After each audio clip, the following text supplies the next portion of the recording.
नमस्कार दोस्तों, मेरा नाम है रजत और स्वागत करता हूँ आपके अपने यूट्यूब चैनल ड्रग लाइन में। आज की वीडियो में हम जानेंगे डिप्रेशन या एंजाइटी होता क्या है, जनरली ये आते क्यों हैं और डिप्रेशन या एंजाइटी का क्या इलाज है। और सबसे बड़ी बात, डिप्रेशन एंजाइटी के कुछ ऐसे मिथक र्यूमर जिनको फैलाया जाता है कि इन दवाइयों को लेने से आपको बेतहाशा नींद आती है और शरीर सुस्त होने लगता है। इसमें कितनी सच्चाई है, तो ये बिल्कुल ही गलत है। आज की वीडियो में हम ऐसी मेडिसिन के बारे में बात करेंगे जिनको खाने से आप डेली लाइफ को अच्छी तरीके से एंजॉय भी कर सकते हैं, वो सारे काम कर सकते हैं और आपको अप टू 100% तक रिस्पॉन्स इस मेडिसिन से मिल सकता है। तो चलिए वीडियो की शुरुआत करते हैं। किसी भी बीमारी का इलाज करने से पहले हमें दो चीज़ें जाननी होती हैं। इसके लक्षण क्या होते हैं, ये कैसे होता है और यह होता ही क्यों है, ये सबसे बड़ी बात होती है। अगर हम इन दोनों चीज़ों के डीप में चले जाएं तो हम किसी भी बीमारी का इलाज या ट्रीटमेंट ईजिली कर सकते हैं। सबसे पहले हम जानते हैं कि एंजाइटी या डिप्रेशन, ये दोनों में डिफरेंस क्या होता है। जनरली लोग इन दोनों को एक ही चीज़ समझकर ट्रीटमेंट करने लगते हैं, जो कि बिल्कुल गलत होता है। एंजाइटी और डिप्रेशन दोनों अलग चीज़ें हैं। तो सबसे पहले हम बात करते हैं एंजाइटी, जिसको हम हिंदी में चिंता कहते हैं। आम तौर पर चिंता क्या होती है?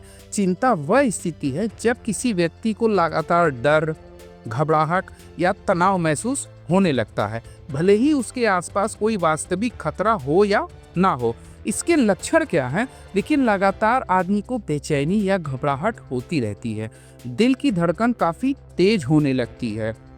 ये इसके कुछ लक्षण होते हैं। कुछ एडवांस लक्षण क्या होते हैं? सांस लेने में दिक्कत होती है, इसे हाइपरवेंटिलेशन कहा जाता है। हाथ पैर कांपने लगता है बेवजह। चिंता को लेकर अधिक सोच यानी ओवर थिंकिंग की भी इन मरीजों में प्रॉब्लम पाई जाती है। और नींद नहीं लगना। इसके कारण क्या होते हैं? अभी तक हमने लक्षण देखा, अभी इसके कारण क्या है? इसके कुछ कारण हो सकते हैं जिसको डिफाइन किया गया है, जैसे भविष्य की चिंता। जी हाँ, कई लोगों को होती है। नौकरी, एग्ज़ाम, रिजल्ट या रिश्तेदारों को लेकर कुछ ऐसी चिंता जो आपको अंदर अंदर खाई जा रही है। अनजान चीज़ों का डर, फियर ऑफ अननोन, ये चीज़ें इसके कारण में आती हैं। अब हम बात करते हैं डिप्रेशन। डिप्रेशन को हिंदी में हम अवसाद कहते हैं। अवसाद का मतलब क्या होता है? यह व्यक्ति अत्यधिक उदास हो जाता है, निराश हो जाता है, नकारात्मक सोच में डूब जाता है। हम जिन रोज़मर्रा की जो गतिविधियां होती हैं उसमें हम रुचि नहीं ले पाते हैं, तो ये डिप्रेशन की स्थिति हो जाती है। इसकी क्या लक्षण है? ज़्यादातर उदासी में आदमी को रोने की इच्छा होती है। जी हाँ, आपने कई लोगों को देखा होगा, तो ये उस चीज़ में उदासी का लक्षण हो सकता है। आत्मविश्वास की कमी हो जाती है, थकान और ऊर्जा की कमी हो जाती है, आदमी काफ़ी टायर्ड फील करता है, सोने में समस्या होती है, बहुत कम आदमी सोने की कोशिश करता है और सबसे इम्पॉर्टेंट बात, वो आत्महत्या या सुसाइड तक के विचार को ला सकता है। इसके कारण क्या होते हैं? अतीत में कोई बुरी घटना। एंजाइटी में भविष्य की चिंता होती है, डिप्रेशन में अतीत की चिंता होती है। क्या जीवन में लगातार असफल हो रहे लोगों को डिप्रेशन का शिकार देखा गया है? किसी भी अपने को खोने का डर, कोई अपना है वो गुजर गया जिसकी वजह से इसको डिप्रेशन आ सकता है। आनुवंशिक या हार्मोन के असंतुलन की वजह से भी ये चीज़ें हो जाती हैं। देखिए, इसके लक्षण क्या है? डिप्रेशन का सीधा मतलब होता है कि आप बिल्कुल एक जगह शांत बैठे हैं, मन आपका उदास रहता है, चाहे सुबह हो, चाहे शाम या रात, या देर रात हो जाए या 12 बजे, आपको आंखें खोलना है और आंखें बंद करना है। बस यहीं तक आपकी दुनिया सीमित हो गई है। अगर आपके पास लाइफ में कुछ भी इच्छा हो जाए तो उसको करने का आपको मन नहीं करता और मन काफ़ी उदास रहता है। इस टाइप के लोगों से अगर आप मिलने जाइए या घर पे कोई आ जाता है तो वो बिल्कुल ही उदास बैठे होते हैं, जैसे लगता है कि इनके ऊपर कितना बड़ा पहाड़ टूट गया हो।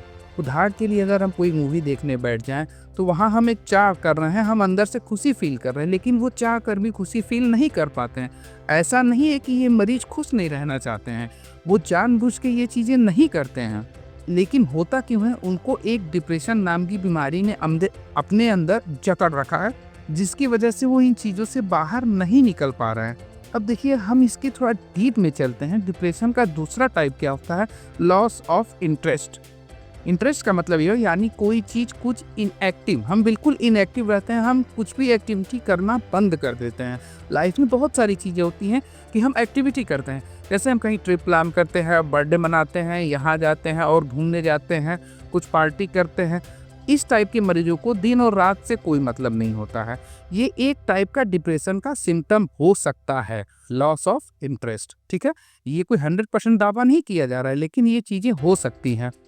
जैसे देखा जाए कि आदमी को ज़्यादा चिड़चिड़ापन भी हो जाता है, लोगों से बात नहीं करना चाहता है, सारे टाइम अप टू डेट अपनी कैटेगरी में वो फिट नहीं बैठ पाता है। तीसरा सबसे बड़ा जो ब्लंडर मिस्टेक हो जाता है लाइफ में, दूसरों के प्रति नेगेटिव विचारों का उत्पन्न होना।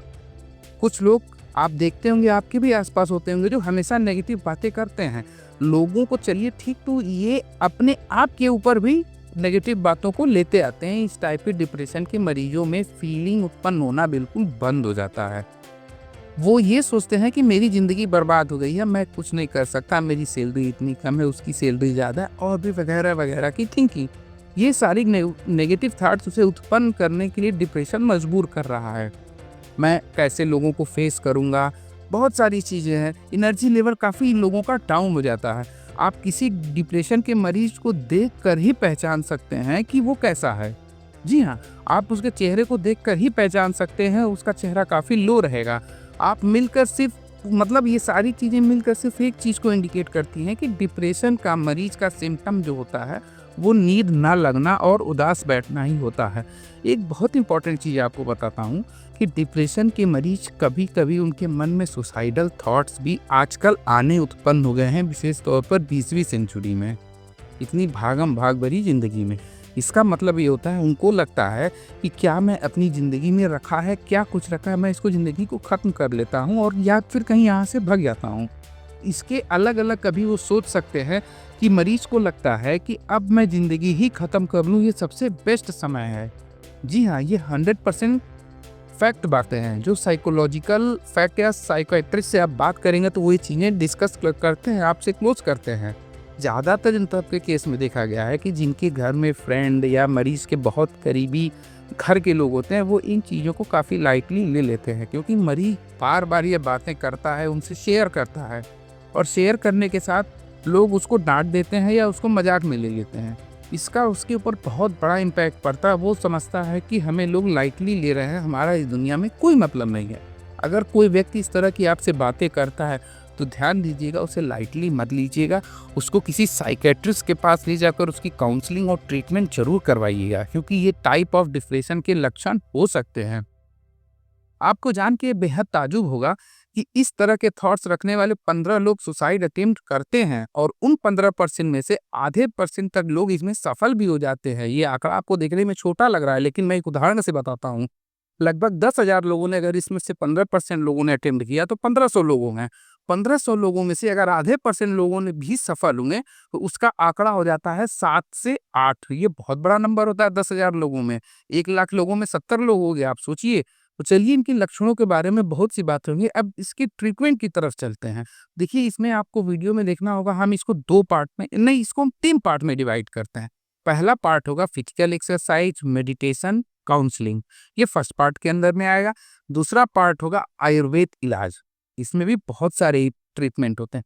तीसरे कंडीशन में हम देखेंगे एलोपैथिक इलाज। ज़्यादातर लोग एलोपैथिक इलाज ही प्रेफर करते हैं, लेकिन ये कहूँगा अगर आप इन तीनों चीज़ों को एक साथ करते हैं तो आपके लिए काफ़ी बेहतर होगा, क्योंकि फिजिकल, आयुर्वेदिक, ये दोनों आपकी बॉडी को हार्म नहीं पहुंचाते हैं और रिकवरी रेट 2 गुना या 3x टाइम बढ़ जाती है। तो चलिए, हम फर्स्ट टाइप के ट्रीटमेंट की तरफ आते हैं, जो कि फिजिकल एक्सरसाइज होता है। फिजिकल एक्सरसाइज में क्या होता है, जैसे कि हम रनिंग करते हैं, जॉगिंग करते हैं, अपना जो डेली टाइप आजकल लोग दिखाते हैं, पंक्चुअल रहते हैं, उस टाइम में डिप्रेशन के मरीज काफ़ी हद तक ठीक होते देखे गए हैं। जैसे आप सुबह उठ के अगर मॉर्निंग करते हैं तो मॉर्निंग वॉक पे जाइए, और एक्सरसाइज वगैरह डेली रूटीन पर आप कर सकते हैं। अब एक्सरसाइज के ऊपर आते हैं, जैसे भ्रामरी हो गया, कपालभाति हो गया, ये सारे एक्सरसाइज आपके मन में पॉजिटिव फीलिंग को पैदा करते हैं। यूट्यूब पर बहुत सारी इस पर वीडियो हैं, आप देख कर उसको एक्सरसाइज कर सकते हैं, जिससे आप डिप्रेशन से काफ़ी दूर हो सकते हैं। फिजिकल एक्सरसाइज करने से आपका मूड अपलिफ्ट होता है। अपलिफ्ट का मतलब हो गया आपके दिमाग में पॉजिटिव थॉट्स आते हैं और आपकी बॉडी जो होती है वो बिल्कुल ही आध्यात्म की तरफ जाना स्टार्ट हो जाती है, यानी एक एनर्जेटिक फीलिंग आपकी बॉडी में होता है। वो उस टाइप के थॉट्स को, डिप्रेशन टाइप के थॉट्स को ये एनर्जी काफ़ी कम कर देती है। देखिए, ये सारी चीज़ें अगर आपको एंजाइटी या डिप्रेशन में बहुत अधिक प्रॉब्लम कर रही हैं, तो ये कंट्रोल नहीं हो पाती हैं। ये केवल स्टार्टिंग स्टेज में 20-25% लोगों को ही कंट्रोल करती हैं, लेकिन करती हैं।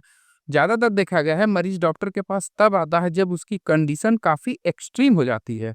तो इस कंडीशन में डॉक्टर ना चाहते हुए भी मेडिसिन चलाने को मजबूर हो जाता है। तो चलिए अब देखते हैं वो कौन-सी आयुर्वेदिक मेडिसिन है और आयुर्वेद में इसका क्या इलाज है। तो सबसे पहले आपको बता दूँ, आयुर्वेद को हम जितने हल्के में लेते हैं, वो बिल्कुल ही गलत होता है। आयुर्वेद बहुत बड़ा फ़ील्ड है और आयुर्वेद के पास विशेष तौर पे ये एंजाइटी और डिप्रेशन के बहुत अच्छे-अच्छे ट्रीटमेंट होते हैं। आयुर्वेद में जैसे आप अश्वगंधा, ब्राह्मी, शंखपुष्पी, मार्केट में पतंजलि, डाबर, बैद्यनाथ, बहुत सारे मेडिसिन की कंपनी आते हैं जो इनको बनाते हैं।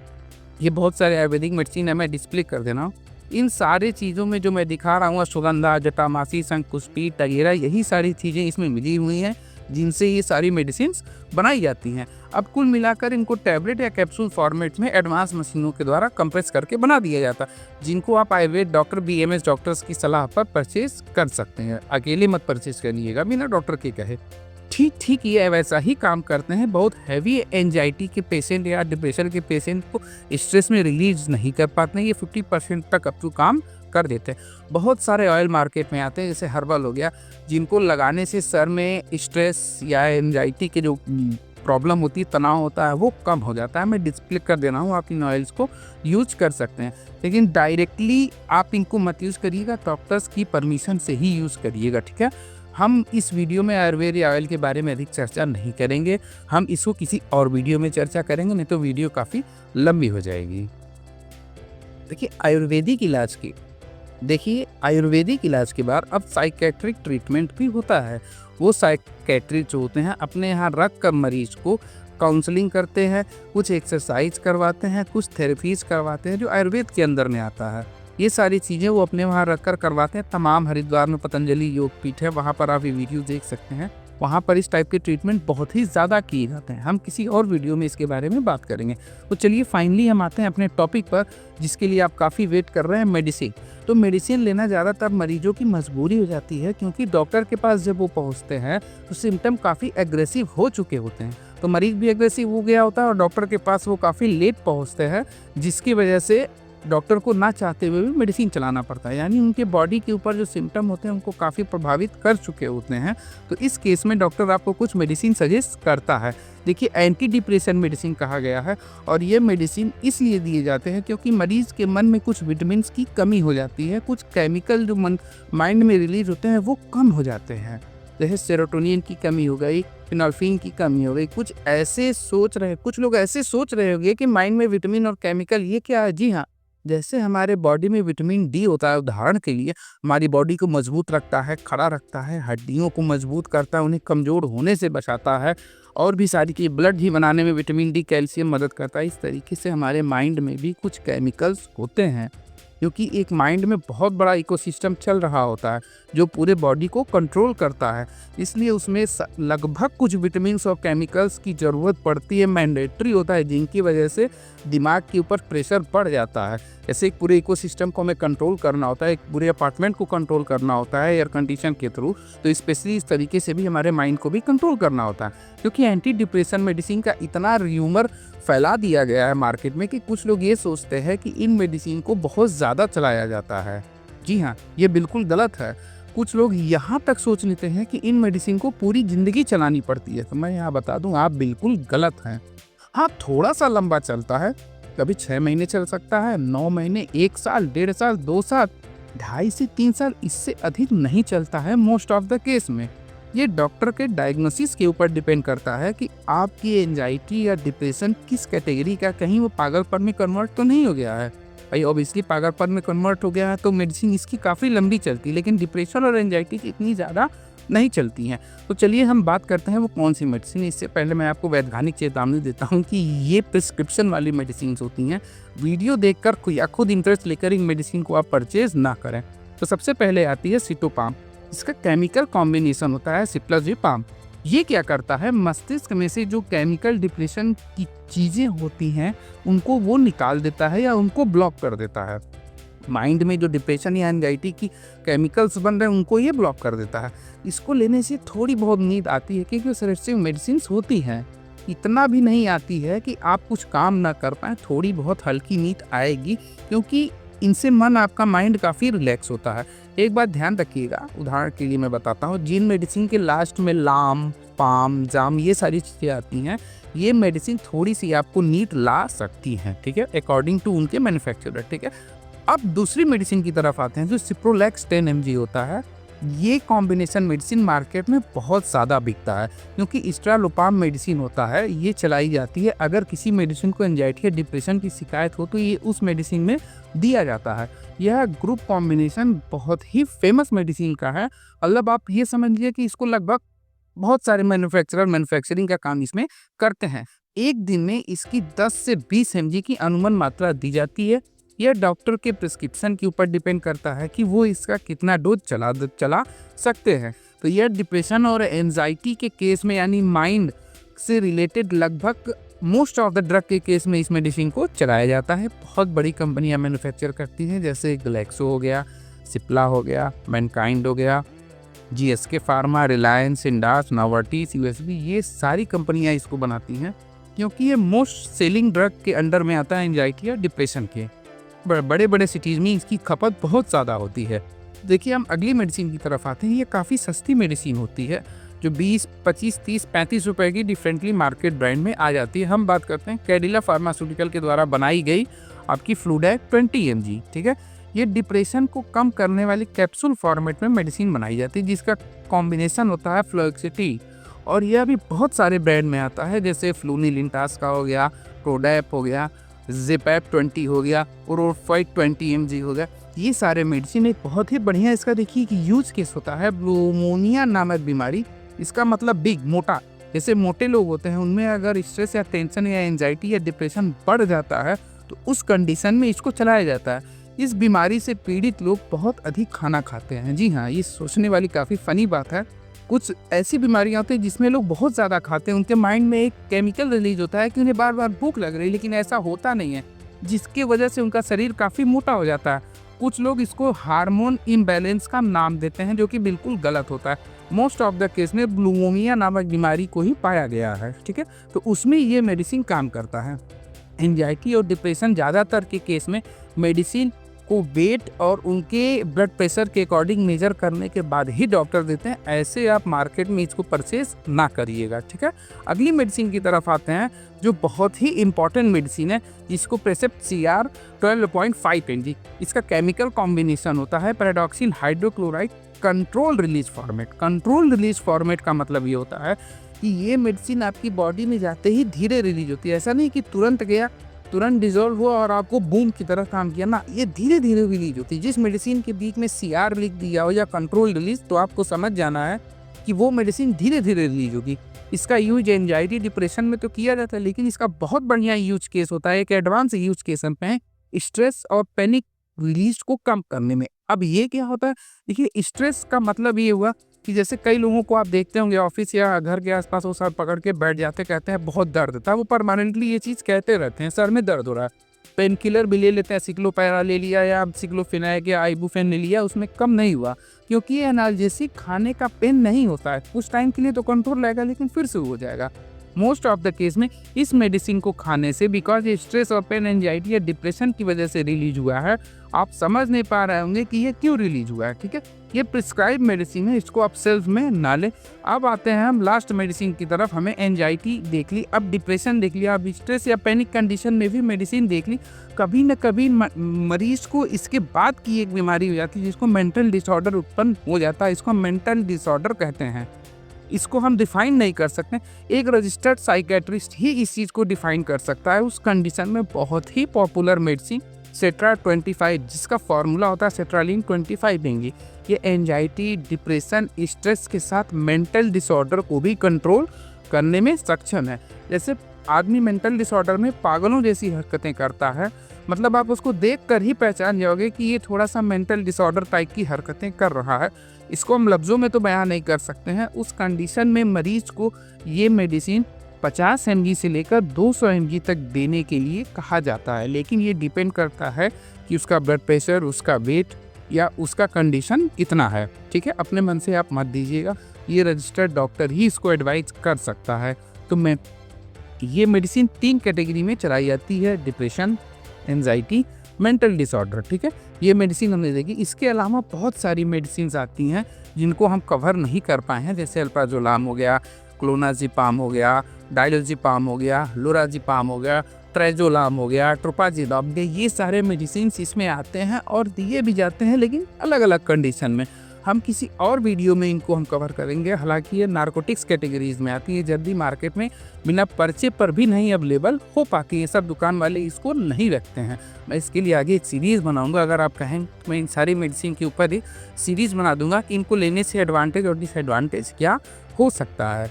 तो अच्छी चीज़ें खाइए, स्वस्थ रहिए और हमेशा साइकेट्रिस्ट या रजिस्टर्ड डॉक्टर की निगरानी में ही कोई मेडिसिन आप लें, विशेष तौर पे एंजाइटी या डिप्रेशन की। लास्ट में एक बार मैं कवर कर लेता हूँ, अगर आप एक्सरसाइज या काउंसलिंग एक साथ करते हैं, साथ में आयुर्वेद और एलोपैथ तीनों चीज़ों को एक साथ यूज करते हैं, तो आपको एंजाइटी, डिप्रेशन या स्ट्रेस में बहुत ही बढ़िया मदद मिलेगा। ठीक है, तो यहाँ तक वीडियो देखने के लिए आपका तहे दिल से धन्यवाद। मिलते हैं किसी अगली वीडियो में। नमस्कार।